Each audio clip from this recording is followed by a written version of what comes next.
Hello friends, ಎಲ್ಲರಿಗೂ ನಮಸ್ಕಾರ. Welcome to Mind Spark YouTube channel. ತುಂಬ ಸಿಂಪಲ್ಲಾಗಿ ಬೆಳಗಿನ ತಿಂಡಿಗೆ ಒಂದು ಕ್ವಿಕ್ ಆದ ರೆಸಿಪಿನ ಶೇರ್ ಮಾಡ್ತಾ ಇದ್ದೀನಿ. ಇವತ್ತು ಆಲೂ ಪರಾಟ ಯಾವ ರೀತಿ ಮಾಡೋದಂತ ನೋಡ್ಕೊಂಡು ಬರೋಣ. ಮೊದಲಿಗೆ ಬೇಯಿಸಿದ ಆಲೂಗಡ್ಡೆನ ಸಿಪ್ಪೆ ತೆಗೆದುಬಿಟ್ಟು ತಗೊಂಡಿದ್ದೀನಿ. ಇವಾಗ ಮಸಾಲೆ ರೆಡಿ ಮಾಡ್ಕೊಳ್ಳೋಣ. ಮೊದಲಿಗೆ ಹಸಿಮೆಣಸಿನ್ಕಾಯಿ ಒಂದು 4ರಿಂದ 5, ನಿಮಗೆ ಖಾರ ಜಾಸ್ತಿ ಬೇಕು ಅಂದರೆ ನೀವು ಜಾಸ್ತಿ ಹಾಕೊಬೋದು. ಕೊತ್ತಂಬರಿ ಸ್ವಲ್ಪ, ಹಸಿ ಶುಂಠಿ, ಕರಿಬೇವು, 1 ಗಡ್ಡೆ ಆಗುವಷ್ಟು ಬೆಳ್ಳುಳ್ಳಿನ ಸಿಪ್ಪೆ ಬಿಡಿಸಿ ತಗೊಂಡಿದ್ದೀನಿ. ಕೊತ್ತಂಬರಿ ಬೀಜ ಅರ್ಧ ಚಮಚ, ಸೋಂಪು ಕಾಳು ಅರ್ಧ ಚಮಚ. ಈ ಸೋಂಪು ಕಾಳು ಹಾಕೋದ್ರಿಂದ ಟೇಸ್ಟ್ ತುಂಬ ಚೆನ್ನಾಗಿ ಬರುತ್ತೆ. ಜೀರಿಗೆ ಅರ್ಧ ಚಮಚ. ಇದನ್ನು ತರಿತರಿಯಾಗಿ ರುಬ್ಕೊಳ್ಳಿ. ನೋಡಿ, ಇವಾಗ ರೆಡಿಯಾಗಿದೆ ಇದು ಮಸಾಲೆ. ಇವಾಗ ಆಲೂಗಡ್ಡೆನ ಒಂದು ಪಾತ್ರೆಗೆ ಹಾಕ್ಕೊಂಡು ನೀಟಾಗಿ ಸ್ಮ್ಯಾಶ್ ಮಾಡೋಣ. ನೀವು ಸ್ಮ್ಯಾಶರ್ ಇದ್ದರೆ ಅದರಿಂದ ಮಾಡ್ಬೋದು, ಇಲ್ಲ ಕೈಯಿಂದಲೇ ನೀಟಾಗಿ ಸ್ಮ್ಯಾಶ್ ಮಾಡ್ಕೊಳ್ಳಿ. ಸ್ವಲ್ಪ ಗಂಟು ಇಲ್ಲದೆ ಇರೋ ಥರ ಆಲೂಗಡ್ಡೆ ಸ್ಮ್ಯಾಶ್ ಮಾಡ್ಕೊಳ್ಳಿ. ಇವಾಗ ನೋಡಿ ಆಲೂಗಡ್ಡೆ ಎಷ್ಟು ಸಾಫ್ಟಾಗಿ ರೆಡಿಯಾಗಿದೆ.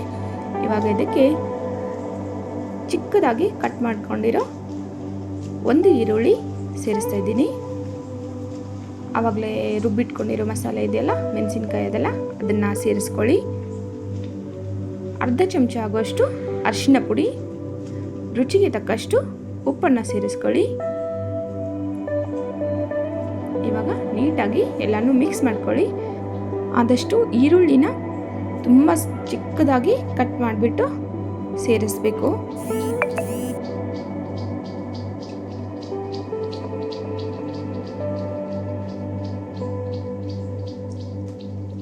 ಇವಾಗ ಪರಾಟ ಸ್ಟಫಿಂಗ್ ರೆಡಿಯಾಗಿದೆ. ಇದನ್ನು ಚೆನ್ನಾಗಿ ಮಿಕ್ಸ್ ಮಾಡಾದ್ಮೇಲೆ ಚಿಕ್ಕ ಚಿಕ್ಕ ಉಂಡೆ ಮಾಡಿ ಎತ್ತಿಡಿ.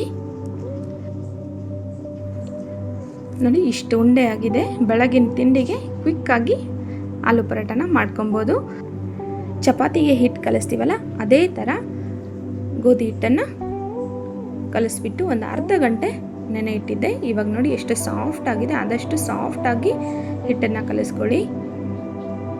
ಚಿಕ್ಕ ಚಿಕ್ಕ ಉಂಡೆ ಮಾಡಿಕೊಂಡು ಅದರಲ್ಲಿ ಎಲೆ ಥರ ನೀವು ಲಟ್ಟಿಸ್ಕೊಬೋದು, ಇಲ್ಲಾಂದರೆ ಕೈಯಲ್ಲೇ ಸ್ವಲ್ಪ ಎಣ್ಣೆ ಹಚ್ಕೊಂಡ್ಬಿಟ್ಟು ದೊಡ್ಡದು ಮಾಡಿ ಸ್ಟಫಿಂಗಿಗೆ ರೆಡಿ ಮಾಡಿರ್ತೀರಲ್ಲ ಆಲೂ ಉಂಡೆ, ಅದನ್ನು ಸೇರಿಸ್ಬಿಟ್ಟು ನಿಧಾನಕ್ಕೆ ಕೈಗೆ ಎಣ್ಣೆ ಹಚ್ಕೊಂಡು ನಿಧಾನಕ್ಕೆ ತುಂಬಿಬಿಟ್ಟು, ಈ ಒಬ್ಬಟ್ಟಿಗೆಲ್ಲ ಮಾಡ್ತೀರಲ್ಲ ಅದೇ ಥರ ಸೇಮ್ ಪ್ರೊಸೀಜರು ಮಾಡಿ ಚಿಕ್ಕ ಚಿಕ್ಕ ಉಂಡೆಗಳನ್ನು ಈ ಥರ ಮಾಡಿಟ್ಕೊಂಡು ಎತ್ತಿಟ್ಕೊಳ್ಳಿ.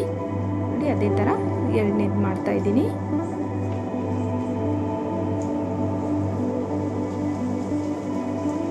ಇವಾಗ ಸ್ವಲ್ಪ ಅದಕ್ಕೆ ಹಿಟ್ಟು ಹಾಕ್ಕೊಂಡು ನಿಧಾನಕ್ಕೆ ಲಟ್ಸಿ. ತುಂಬ ಪ್ರೆಸ್ ಮಾಡಿದ್ರೆ ಈರುಳ್ಳಿ ಹಾಕಿರ್ತೀವಲ್ಲ ಅದೆಲ್ಲ ಬಿಟ್ಕೊಂಡು ಹರಿಯೋ ಚಾನ್ಸಸ್ ಇರುತ್ತೆ. ಸೊ ನೋಡಿ, ಈ ಥರ ಲಟ್ಟಿಸ್ಕೊಂಡ್ಬಿಟ್ಟು ತವೆ ಬಿಸಿ ಆದಮೇಲೆ ಸ್ವಲ್ಪ ಎಣ್ಣೆನ ಹಾಕ್ಬಿಟ್ಟು 2 ಬದಿ ಬೇಯಿಸಿದ್ರೆ ಆಲೂ ಪರಾಟ ರೆಡಿ ಆಗುತ್ತೆ. ಫ್ರೆಂಡ್ಸ್, ನಮ್ಮ ರೆಸಿಪೀಸ್ ನಿಮಗೆ ಇಷ್ಟ ಆಗ್ತಿದ್ದಲ್ಲಿ ನಮ್ಮ ಚಾನಲ್ನ ಲೈಕ್ ಮಾಡಿ, ಶೇರ್ ಮಾಡಿ, ಸಬ್ಸ್ಕ್ರೈಬ್ ಮಾಡಿ, ಮತ್ತು ಯಾವ ಥರ ಬರ್ತಿದೆ ರೆಸಿಪೀಸ್ ಅಂತ ಕಮೆಂಟ್ ಮಾಡೋದನ್ನು ಮರಿಬೇಡಿ.